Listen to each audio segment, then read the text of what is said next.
In the spring of 1944, a nervous energy crackled through the German intelligence headquarters in Berlin. Conference tables were buried under a flurry of photographs, intercepted radio chatter, and urgent reconnaissance reports.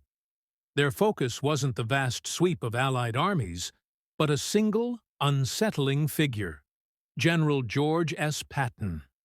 For months, the German High Command had poured more resources into tracking Patton than any other Allied commander. Not the strategic mastermind Eisenhower, nor the desert fox Montgomery. It was this one American general who consumed their intelligence efforts. Field Marshal Gerd von Rundstedt, the seasoned German commander in Western Europe, meticulously followed Patton's every perceived move. Any scrap of information on his location was deemed top priority. Rundstedt had faced down the best the Allies had to offer. But Patton was different. Patton terrified him.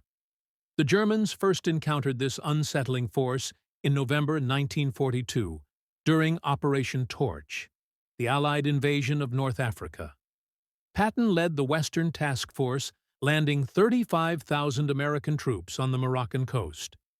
This was America's first major ground engagement against the Axis, and German commanders watched closely. They always studied enemy generals, searching for patterns, vulnerabilities, and predictable tendencies. What they saw in Patton immediately raised alarms.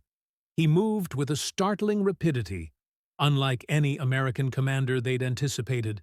The U.S. Army was known for its deliberate, methodical advances, backed by overwhelming firepower. Patton, however, disregarded that script. Within 3 days, he had secured Casablanca and accepted the French surrender. His troops covered ground at a pace that utterly blindsided German observers.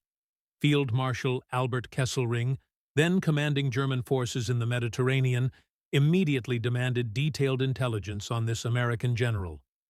Who was he? What was his background? How did he think? The reports that filtered back only deepened German discomfort. Patton, it turned out, had dedicated his entire career to studying German military tactics. He read German military theory in its original language. He had walked the World War I battlefields of France, meticulously analyzing where German armies had nearly broken through. He understood German operational thinking perhaps better than many German officers themselves. In February 1943, Rommel's German forces launched a devastating offensive at Kasserine Pass in Tunisia. The attack shattered American lines, sending inexperienced U.S. troops into a panicked retreat. It was the worst defeat American forces would suffer in the entire war. The Germans observed with keen interest, wondering how the Americans would react. Would they fall back? Replace their commanders? Collapse entirely? The answer arrived in early March. George Patton assumed command of 2nd Corps, the very American force that had been so brutally routed at Kasserine. What followed absolutely stunned German intelligence officers monitoring the front. Within 2 weeks, Patton had utterly transformed 2nd Corps. The same soldiers who had fled in disarray were now on the offensive. Discipline was restored. Morale surged. Units that had been deemed combat ineffective were suddenly aggressive, actively probing German lines with a ferocity they hadn't witnessed before. Rommel himself noted the change in his diary, observing that American forces had suddenly become far more dangerous. The transformation was too rapid to be attributed to mere reinforcements or new equipment. Something fundamental had shifted. Someone new was in command. July 1943 brought the Allied invasion of Sicily, the crucial stepping stone to mainland Italy. The initial plan tasked Montgomery's British 8th Army with the main advance, driving up the eastern coast toward Messina, while Patton's 7th Army was to secure his flank. Patton, however, had entirely different intentions. He unleashed his forces across the western half of Sicily at a blistering pace that astonished everyone, including his own superiors. His troops covered more ground in less time than any Allied force had achieved in the entire war. German forces attempting to evacuate across the Strait of Messina found themselves caught in an unforeseen race against time. Patton's relentless push threatened to cut off their escape route. Units expecting days to withdraw suddenly found themselves with mere hours. The evacuation descended into chaos as German commanders frantically struggled to extricate their men before Patton trapped them. When Patton's forces finally reached Messina, they arrived before Montgomery, despite having started from a more distant position. He had covered 200 miles in 39 days, fighting every inch of the way. German after-action reports described the campaign with a mixture of professional admiration and genuine alarm. One German officer wrote that Patton fought like a panzer commander, not an American infantry general. He took risks that American doctrine expressly forbade. He exploited weaknesses before defenders could even react. He thought like a German. And that, precisely, was what so deeply unnerved them. In August 1943, at the very peak of his stunning success, Patton made a fateful visit to 2 evacuation hospitals in Sicily. What transpired there nearly shattered his career and inadvertently handed the Germans an unexpected gift. Patton encountered soldiers suffering from combat fatigue. In his eyes, they were cowards who had abandoned their comrades. He slapped one soldier across the face. A week later, he slapped another, this time drawing his pistol and threatening to shoot the man. Word of these incidents quickly reached Eisenhower, who was furious. The story then leaked to the press. Suddenly, the general who had just led a brilliant campaign was facing widespread calls for his removal. Congressmen demanded he be sent home in disgrace. Newspapers ran editorials lambasting him as unfit for command. German intelligence meticulously monitored the controversy, recognizing its profound implications. They had identified Patton as the most dangerous American commander. Now, the Americans might remove him themselves. German officers could scarcely believe their luck. But Eisenhower, though severely reprimanding Patton, did not fire him. He kept him in place. This decision was noted with deep concern by the Germans. The Americans clearly valued Patton despite the scandal. That meant they were likely saving him for something truly important. By early 1944, Patton had been removed from active combat command and was in England, waiting. The Germans tracked his movements with obsessive intensity. They knew he was there. They knew he wasn't openly commanding any of the forces clearly destined for the coming invasion. So, what was he doing? German intelligence painstakingly concluded that Patton must be commanding the main invasion force. It made perfect, terrifying sense to them. The Americans wouldn't waste their best general on a secondary operation. Whatever Patton was leading, that would be the real, decisive attack. What the Germans couldn't know was that the 1st United States Army Group, FUSAG, was a phantom. It existed solely on paper and in a carefully crafted web of radio signals. Its tanks were made of inflatable rubber. Its headquarters buildings were painted plywood facades. Its massive invasion force existed entirely within the vivid imagination of German intelligence. It was the greatest deception operation of the war. And it worked precisely because the Germans were utterly convinced that wherever Patton was, that's where the main attack would inevitably land. The German High Command became absolutely certain that FUSAG would land at Pas de Calais, the shortest and most logical crossing point across the English Channel. They deployed their best reserves there. They constructed their strongest defenses there. They waited for Patton there. On June 6, 1944, Allied forces landed at Normandy. a full 150 miles southwest of Pas-de-Calais. The invasion Hitler had anticipated for years had finally arrived, but German commanders hesitated. Was this the true invasion, or merely a clever diversion designed to draw their reserves south before Patton struck at Pas-de-Calais with the main force? Field Marshal Rundstedt desperately wanted to unleash the Panzer reserves immediately to push the Allies back into the sea, but the crucial order never came.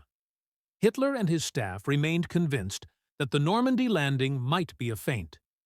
The real attack, led by Patton, could still come any day at Calais. For 6 critical weeks, German armored divisions remained frozen in place near Pas-de-Calais, waiting for an attack that would never materialize. The very divisions that could have crushed the Normandy beachhead in its most vulnerable early days remained paralyzed, all because of one man. Because the Germans simply couldn't believe the Americans would leave George Patton out of the most important battle of the war. On August 1st, 1944, Patton finally received a combat command, taking control of the Third Army and entering the brutal fighting in Normandy. The Germans had been waiting for him. Now he was here, and he was about to prove every fear they had harbored about him was entirely justified. In the first 2 weeks of August, the Third Army covered more ground than any Allied force had managed in 2 months of fighting. Patton's divisions raced through Brittany, then wheeled eastward toward Paris. German units that had held defensive lines for weeks suddenly found Americans behind them, severing their supply routes, threatening their headquarters. The German command structure in western France utterly collapsed. Units lost contact with their superiors. Orders contradicted each other. Commanders didn't even know where the front lines were anymore, because Patton kept moving them so relentlessly. Field Marshal Günther von Kluge, who had replaced Rundstedt as the senior German commander in the West, sent increasingly desperate reports to Berlin. The American Third Army was seemingly everywhere. Every time German forces tried to establish a new defensive line, Patton was already past it. The situation was spiraling completely out of control. By mid-August, Patton saw an opportunity that could effectively end the war in France in a single, decisive stroke. German armies were retreating through a narrow gap near the town of Falaise. If Allied forces could close that gap, they would trap hundreds of thousands of German soldiers. Patton relentlessly pushed north toward Falaise, while Canadian and Polish forces simultaneously pushed south. The pocket tightened mercilessly. German units trapped inside descended into panic. Soldiers abandoned their vehicles and desperately tried to escape on foot. Officers lost all control of their men. The destruction was catastrophic. German losses in the Falaise pocket exceeded 50,000 captured and perhaps 10,000 killed. Equipment losses were even more devastating. The German army in France lost the vast majority of its tanks, artillery, and transport. German officers who miraculously survived the pocket later described it as even worse than Stalingrad. At least at Stalingrad, they said, there was time to prepare. Patton gave them no time at all. After the war, Allied intelligence officers extensively interrogated captured German generals. They asked about Allied commanders. Which ones did you respect? Which ones did you fear? The answers were remarkably consistent. Montgomery was predictable, the Germans said. He was methodical and careful. You always knew what he would do next. That made him easier to fight. Bradley was competent, but cautious. He didn't take risks. German commanders could anticipate his movements and prepare defenses accordingly. But Patton was different. German generals used words like unpredictable, aggressive, and dangerous. Field Marshal Rundstedt unequivocally stated that Patton was the Allied general they most feared. General Fritz Bayerlein, who commanded the formidable Panzer Division, remarked that Patton was the only Allied commander who possessed the true instincts of a German panzer leader. The Germans respected Rommel because he was bold and unconventional. They found those very same qualities, amplified in Patton. He didn't fight by the book. He made decisions faster than his opponents could possibly react. He understood that war was fundamentally about speed, shock, and decisive violence, not meticulous planning and overwhelming force alone. Rundstedt put it simply. Patton, he said, was the supreme master of mobile warfare. December 1944 brought Germany's last desperate major offensive of the war, a massive surprise attack through the Ardennes forest that caught Allied commanders completely off guard. Within days, American forces were in a desperate retreat. The 101st Airborne Division found itself surrounded at Bastogne. The situation was dire. Eisenhower called an emergency meeting at Verdun. He asked his commanders how quickly they could mount a counterattack. Most generals spoke in terms of weeks of preparation. Moving entire armies was incredibly complicated. They needed time. Patton, however, declared 48 hours. He could attack in 2 days with 3 divisions. The other generals exchanged incredulous glances, convinced he was grandstanding. It was impossible. You couldn't turn an entire army 90 degrees and launch an attack on a completely different axis in just 48 hours. The logistics alone would take weeks, but Patton had already prepared. His brilliant intelligence officer, Oskar Koch, had actually predicted the German attack when everyone else had dismissed the possibility. Patton had quietly developed contingency plans. When the attack finally came, he was ready. Patton made one swift phone call. Within hours, the Third Army began its astonishing pivot north.